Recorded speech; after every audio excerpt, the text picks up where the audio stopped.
fiction, you're making it up, and the story's the story. Whatever you write, that's it. That's the end of the story, and you move on to the next thing. With nonfiction, it's sort of alive, and it never really ends. The story's always there, and it's always changing, and there's still new things to discover, and if you pay attention, there's still things happening with the plot, right? And so that's what's happened with Murder in Matera. So I'm going to give you a little taste of that. But for those of you who haven't read it yet or are in the midst of reading it, I just want to give you a little background on what it's about. 20 years ago, which I cannot believe, 20 years ago, I started research on this book. Okay, it was in May, 20 years ago.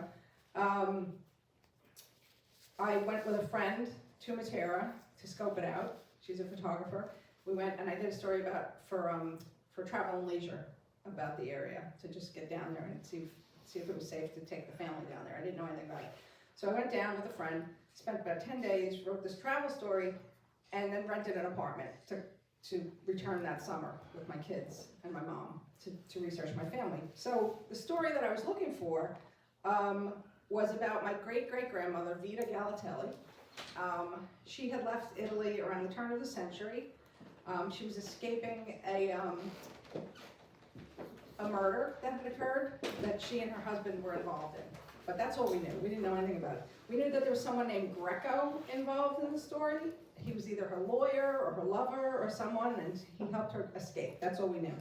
And we knew the name of the town that she lived in. But aside from that, I knew nothing. So I was going down there completely blind. I dragged my mother down there with my two kids, my little kids. I have a 1-year-old and a 4-year-old. So I go down there. The other thing we knew was that my great-great-grandmother had come to America with 3 children, 3 sons, and lost one on the way over. Lost one. We didn't know what that meant, right? Fell off the boat. We don't know. Yeah. We don't know what happened. So this is the information I had. So I go down there. Oh wait! Before I go down there, let me backtrack a little bit. My first book was about my family, my criminal family in Jersey City, and about the corruption there. Got offended.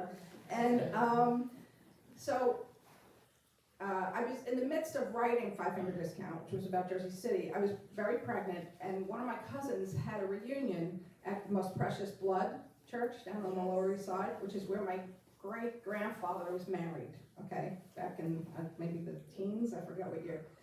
And so we have this party down there. We go to the church, and then we have a reception in like just a restaurant down there. And we're talking about the family. And at that point, I had done no research into my Italian roots. I didn't know anything about it, but one of my cousins who had arranged for this reunion had done a little research. And so she's talking to us about it at the restaurant. I'm pregnant. I'm like, this pregnant.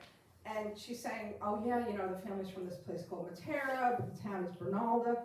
And the waiter overhears her, and he comes running over, and he's like, I am from Bernalda. I'm from Bernalda. And we thought he was just, you know, trying to con us or something. It's just a tiny town, you know. He's like, no, I'm from Bernalda. I am. And so his name was Antonio Brico. I don't know if she goes to Matera, she knows these people. So Antonio, the next time he goes to Bernalda, he sends us video of walking down the street. And the street where my great-great-grandmother lived, her name was Galatelli, the street that she lives, there's a sign that says Galatelli on the street. And he's like, look, this is Bernalda. And I'm like, that was like, my eyes like rolled out of my head. I said, I have to write about this, right?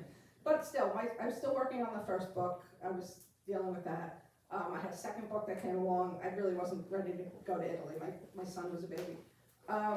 So Antonio Brico kept in touch with us.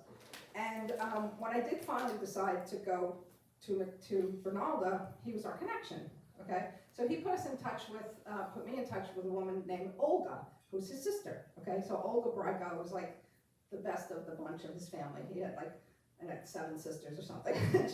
she was the most on the ball one. And so she meets me in Bernalda when I first go with my friend Lisa. And she's one of the only people who's really talking to me down there, because I get there and I think I'm going to get off the plane and I'm going to, you know, take the train down there. I'm going to get off the train, and everybody's just going to start talking to me and hugging me and saying, "What ancestral home? Yes, here's the story. Here's the story of the murder." Like I was completely delusional, you know. I've got my mother in tow, I've got these 2 kids, and this is all in the book. And so I get down there and no one will talk to me. You know, and Olga is like one of the few people who's actually talking to me, and Olga was terrific. She really got me, and her family was great too. And so they were there for me the whole time. But I really couldn't get anybody to talk to me. So there was one woman whose name was Nunzia. Her last name was Galatelli, so probably related, but we didn't know. There was like, half the town was named Galatelli, right? And she was just awful, and she was really miserable, and so we started calling her Miserabla. And she would just give us a scowl every time we went by. And someone, the town historian, who I eventually met, who I should have looked for earlier, said, you need to talk to Nunzia because she has a picture of one of her relatives and it looks exactly like you. You need to see that picture. You need to go talk to her. So one of the last days I'm there, there's like, I haven't found anything. I'm there for a month and no one will talk to me. I can't even find any documents. They told me to get lost at City Hall. I go up to Nunzia finally and I say, you know, Professor Tatarano said I should ask you for this photo. It's supposed to look like me. And she screams at me and she says, leave the dead in peace and go back to America. And that was like one of my last nights there. And that was it. I was done. I was like, I'm done with this town. I'm done with this story. You know, I can't do this. I have these 2 little kids. It was too much work. So I go back home. I go back to New York. But I was really mad. And I felt like, this is my story. I want to find my story. This is my family. It's my right to find my family story, right?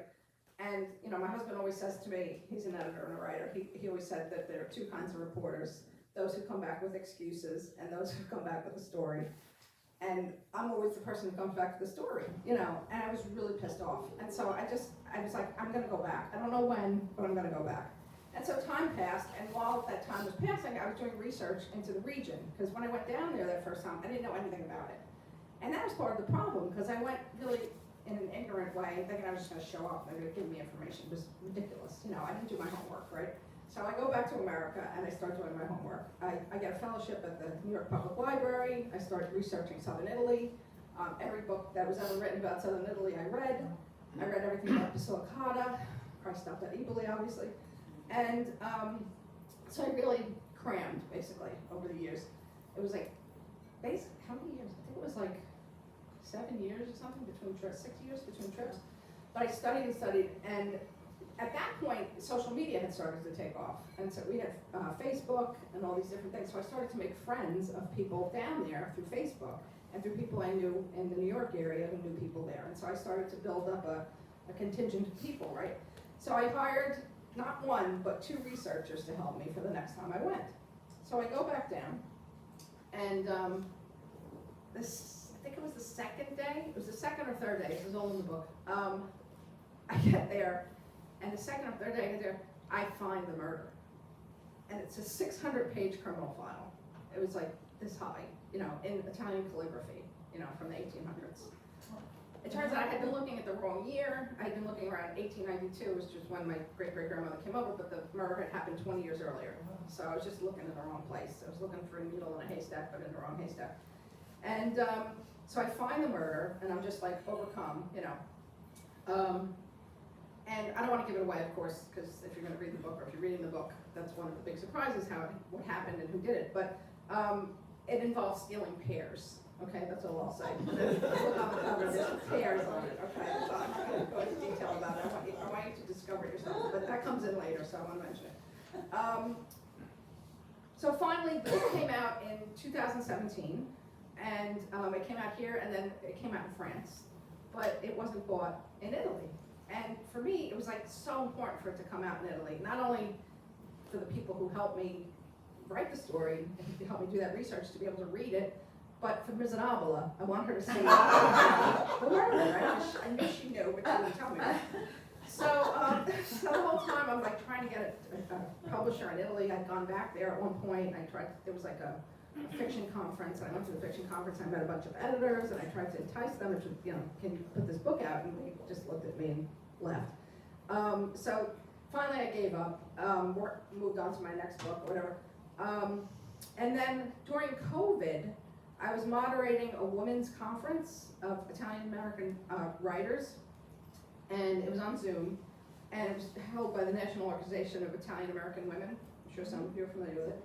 And during this discussion, basically. I was the one asking questions, but also talking about my book. This woman named Donatella Malucci from Georgetown University was watching, and she's listening, and she says to herself, I wonder if this book is in Italian. I'd like to read it in Italian. She's a translator, okay? She teaches translation. So she looks for the book, and she can't find it. And she's like, why is this book not out in Italy? It's absurd, you know?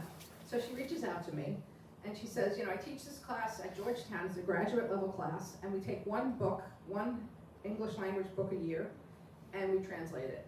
Can we use your book for that? I was like, yeah. I said no, right? She says, and sometimes when we're done, we can help you get a publisher, if it works out.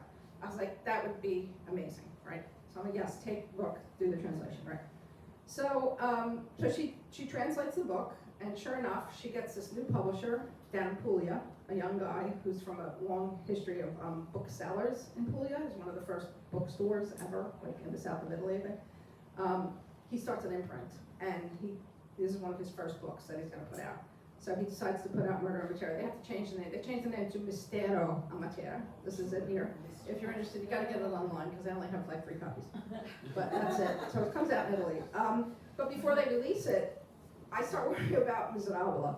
Because I don't talk well about Miserabile. I don't name her. She's known as Miserabile. But it's a small town and everybody knows what it is. And I'm thinking the libel laws in Italy are probably not as good as here, protective of writers and journalists. So I get in touch with this lawyer who had helped me down there to find the murder. And Francesco, he's one of the characters in the book. And I say to Francesco, what should I do? Should I worry? Because also, Miserabile's son is a lawyer. Yes. Okay. So chances are, if they're going to sue me, they will sue me. It's going to happen. So I say to him, what should I do? And he says, well, you might want to change it from Miserabile. That's something not as offensive. And so I change it to Mia Cugina. So I just make her Mia Cugina throughout, because I'm pretty sure she's related to me, So it's changed to Mia Cugina. I pulled back on some of the nasty description of her face. And so we put the book out in Italy, but like weeks before the book comes out, Miserabile dies. So libel was off the table. I didn't even change the name, so it was all for naught. Anyway, so, and it's similar to a story from 5 Finger Discount. I had a lawyer cousin in Jersey City. For those of you who read that book, Mike Bell, he ran for mayor several times in Jersey City. He was a terribly corrupt, evil guy. He worked for the mafia. He was a mob consigliere. And I used him in the book, but I couldn't really say that he was a mob consigliere because he was a lawyer and he would have definitely sued me because he was a nasty person. And of course, he dies right before 5 Finger Discount comes out. So, when you're dealing with libel, you're hoping for like early death, Anyway, not a good person. So, Miserabile dies, the book comes out. In the meantime, right before the release in Italy, when I was researching originally, that name Greco kept coming up. And the town historian told me that the landowners were named Greco. And so the idea being, if she was having an affair with the Greco, he was probably the landowner and he was taking advantage of her. It's like a Harvey Weinstein situation, but 100 years ago, that's where it originates, right? If you're going to work the land, they can do whatever they want to you. You can't complain because you don't have a job at the end of the day. Oh, I'm losing it again.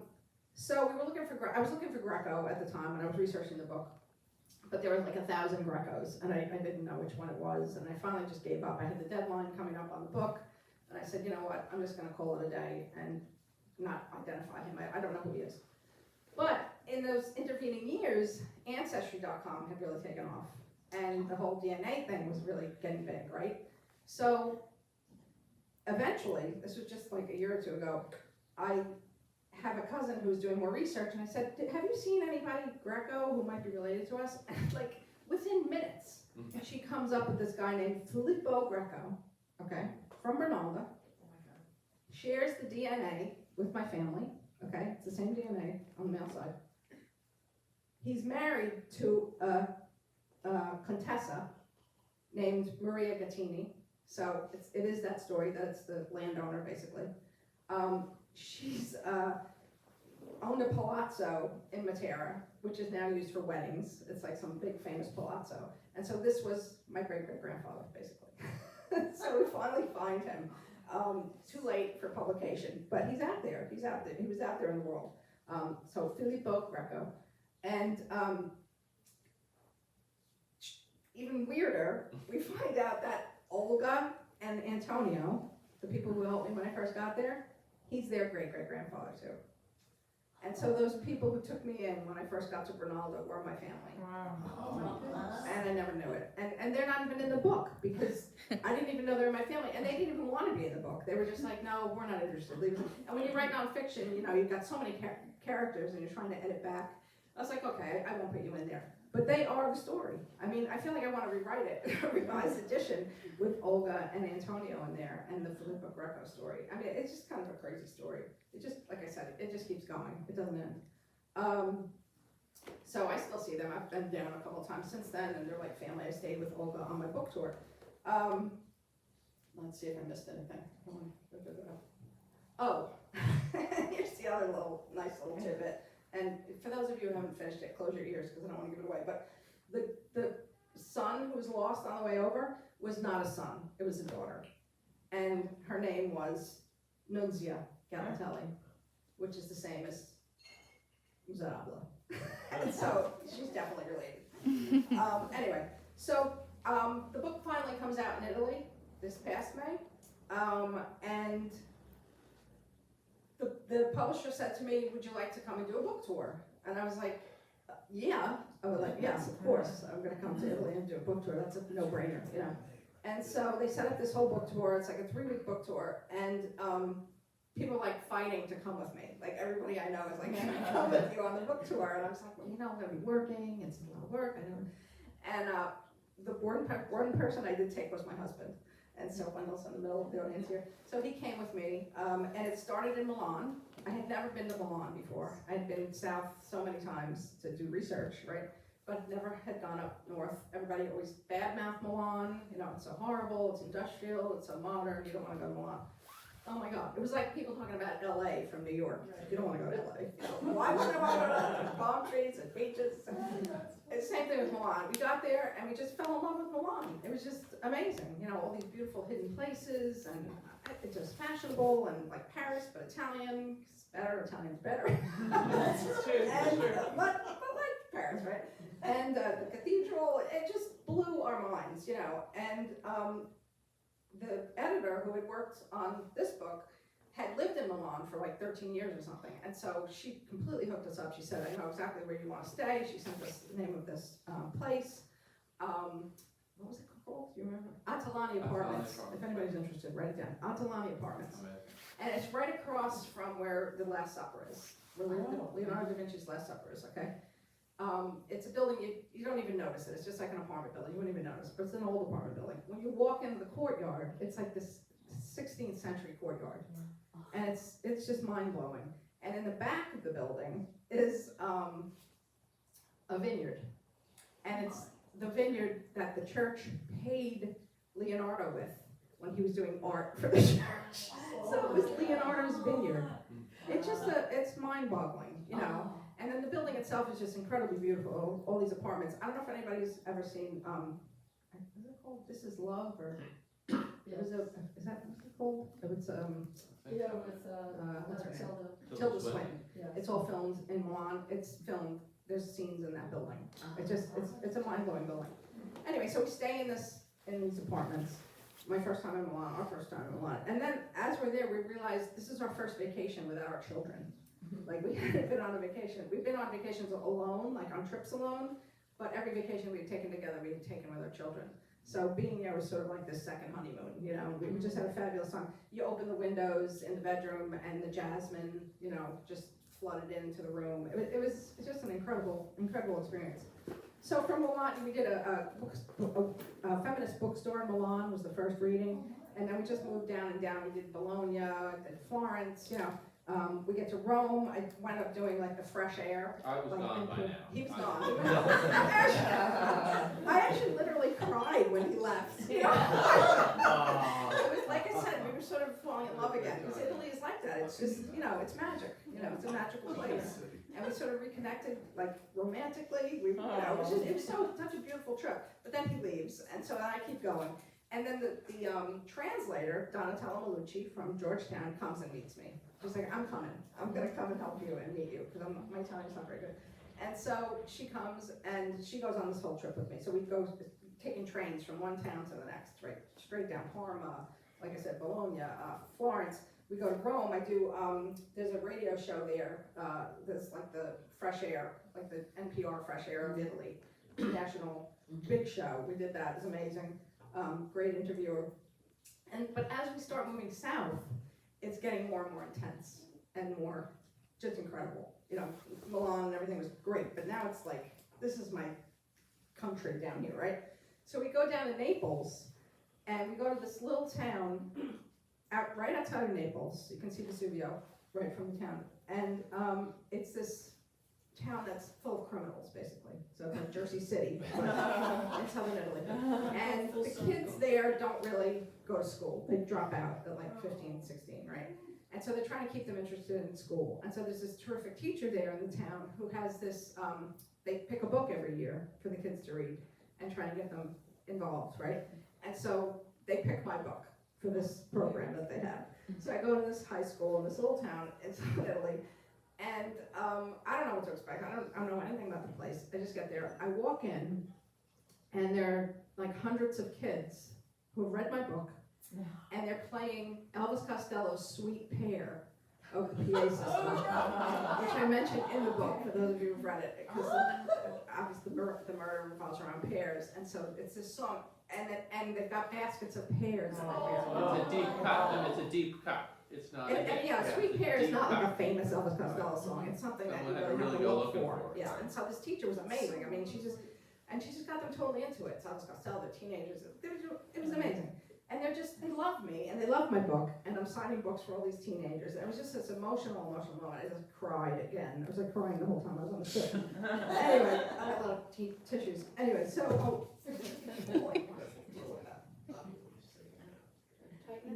Oh yeah, that's how you do it. Maybe. Oh, yeah, it's here. Yeah, that's what it was. Okay. So from Naples, I moved down to Matera. Okay, so this is the name of the book, right? It's Matera.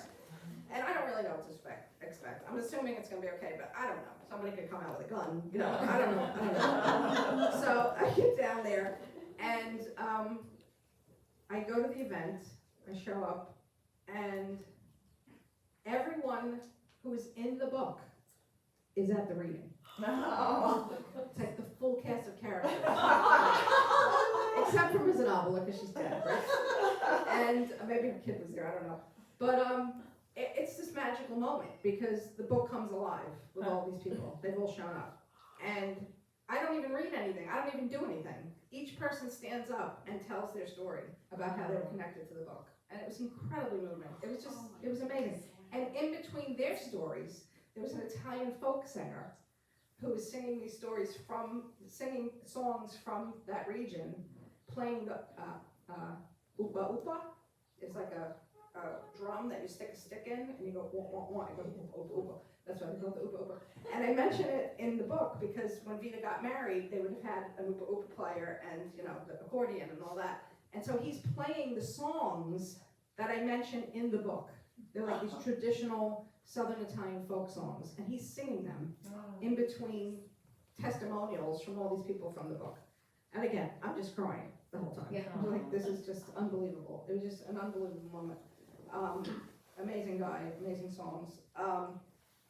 Anyway, so from there, where do I go? Bernalda is the next stop, right? Again, Ms. Adaldo's dead, so it's okay. She's not going to come out and shoot me. Again, I'm not sure what to expect. I stay with Olga. The next day, we have a reading at there's a hotel there that's owned by Francis Ford Coppola, because Francis Ford Coppola is the only famous person from this town. And his family, his ancestors grew up on the same street that my ancestors grew up on. And so he's got this fabulous hotel there, which is way beyond anybody's means to stay there who lives down there. It's mostly like Mick Jagger, you know, who else would stay there? Sophia Coppola, obviously, when she goes down there. All those, Jason Schwartzman, her cousin, all those actors and stuff. That director does the fantastic Mr. Fox. He stayed down there. All these, you know. What's his name? Wes Anderson. Yeah, he stayed there. You know, it's always like famous celebrities stay there. It's incredible. It's this old palazzo that Francis Ford Coppola has rehabbed, and it's this destination spot for people who have a lot of money. The rooms are like at a minimum $400 a night, and so they have the reading there. Okay, because I had met the woman who managed it years ago, and so we decided to have it. They have like a courtyard up front, so I had it there, and I think it's just going to be a regular reading, and people are going to come. But it's not a reading, it's the mayor of the town is gonna make me an honorary citizen. And no one had told me, it was a total surprise. And people knew, like everyone in Bernalda and Matera even knew, but they all kept it a secret, they didn't tell me. And so it was a big surprise when I got there. I thought it was just gonna be a regular reading, and sure enough, there's the, you know, person with the sash across, they come out, they give me this blue velvet, you know, document, there's a band playing, the whole thing. And so I was the second person to become an honorary citizen of Bernalda, and the first was Francis Ford Coppola. So, pretty good company. Anyway, so all the people who had been, you know, in that story from Bernalda are now at the reading as well. And one of them is a woman named Maria Natale, which would be Merry Christmas, you know. And she lived downstairs from me when I first went to Matera with my mom and my kids, and she was terrific. She was really wonderful. She was a big help. She would like cook dinner for us every now and then and bring it up. Just really wonderful woman. And but she was also very good friends with Miserabile. Okay, so I was a little worried. And so Maria Natale shows up. Maria Natale shows up at the reading, and she hugs me, and she's like, "Oh, congratulations, and everything." And I said, "Did you know the story? Like, did you know all the details?" And she's like, "Oh, yeah, I knew. Miserabile told me everything." Oh. I was like, it took me 10 years to find that story. 10 years. And these people knew it.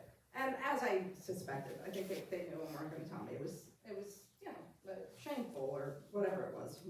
They just wanted spite on me, whatever it was. They weren't going to tell me the story.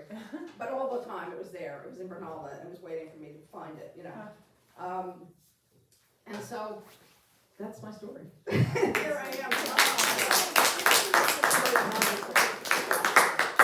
We've got books for people, and questions, any questions at all? I'm an open book always, so. Now that you're an honorary citizen, do you have to pay taxes? Good question. And can I get a cheap house? We're actually trying to get, we are getting Italian citizenship. We're working on it right now, which has been a whole other crazy story, because I figured I could get it through my family, because I've done all that research. I have all the documentation of everything. I have the marriage certificates, the birth certificates, the death certificates of everybody involved, right? It took 10 years to find it all. So we get a genealogist to help us like apply for it, because apparently it's very complicated dealing with the bureaucracy, you know.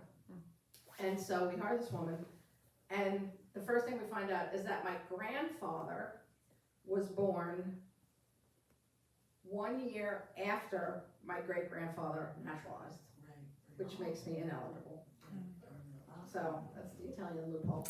And so I'm out. I'm not eligible. So I was crushed. I was like, I can't believe it. And it figures, because my grandfather was horrible. My grandfather was a murderer. If you read 5 Finger Discount, he's the one who tries to kill us when I'm 5. Yes. And so, of course, he would ruin the whole thing, you know, being born a year after the naturalization. So we're like, all right, I guess we can't do it. And so Randy, who's doing the research for us, said, well, how about Wendell? Isn't Wendell a little Italian? And it turns out Wendell is actually as much Italian as I am, believe it or not. He's a quarter Italian. I know, imagine. So she says, let me check his side, because maybe we can do it through him. And sure enough, I'm eligible. he's eligible. And not only is he eligible, but she does digging. He doesn't know anything about his Italian family at all, like nothing. When we went to Milan, we were going to go to the town where his family's from. They're up near Milan. And there was actually almost like a landslide the week we were there, because there were the floods. I don't know if you remember last spring, right? So we couldn't go to the town, but we're going to go. But anyway, not only does she find all his family members, but she finds out that his grandmother. My My dear sweet Nona. She was married before and never told anybody. Another mystery. And she was married, he's got a book, and she was married to a famous Italian aviator Cesare Sabelli. who, what was the story? Tell He me. was the first pilot to ever send a radio message from an airplane in flight, and he sent it to Marconi. So, and he was his obit was in the Times. They were married 7 years, from 1933 to 1939, 6 years. Yeah, and there's a picture of him from the Times, really cute, like with an aviator's hat on and stuff. I was like, maybe he should grandfather. Anyway, so we're getting it. We're about 8 months out. I So mean, knock wood. Knock wood. Everything's, Yeah. we have to go to lawyers and stuff, but Yeah. we think we have the case. It's been a very complicated it's very complicated. journey. I have to serve 3 years in the Italian Navy. Yeah, Most you of it. say. That You food get is very pizza. good. You get pizza every night. They serve pizza. That's true. At sea, at sea. Only at sea, right. Anyway, so And that's. they're like the at sea like 2 nights of the year. Right. Anyway, so that's our plan. We'll see what happens. Any questions other than, anyone? Any? Well, Yes? well, I don't have a question really. So I read your book about a year ago, and I thought it's fantastic. Thank you. I mean, I just breezed through it. I gave it to my mom and she loved it. And I was hoping that you have another book, you know, in the works because you're such an I amazing do, author.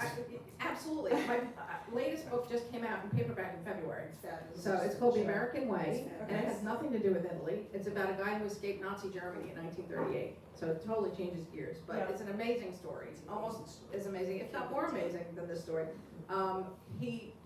Well, I'll tell you the story behind that one. It's very interesting.